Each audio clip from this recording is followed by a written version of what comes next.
সম্পূর্ণভাবে উঠবে এবং হতাহতের পথ রয়েছে সেটি সম্পূর্ণ জানা যাবে সেটি কিন্তু সেই আশায় কিন্তু সবাই এখানে কিন্তু আমরা যেমন দেখতে পাচ্ছি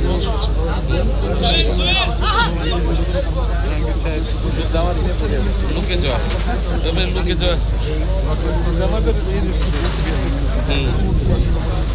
আর এই পাশ তো ওই পাশ করতে করতে ভিতরে লাশ দেখছে না সব মানে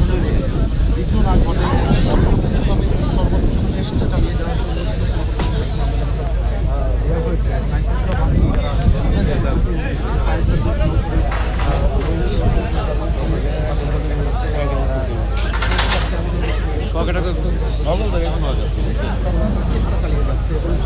লাখ লাখ লোকের কথা গেছে না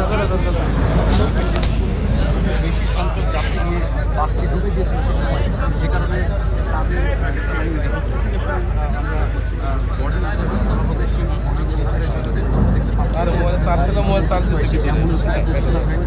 এবং সেই যে আমরা এই মুহূর্তে যেটি দেখতে পাচ্ছি রশি এর আগে অর্থাৎ 5-10 মিনিট আগে কিন্তু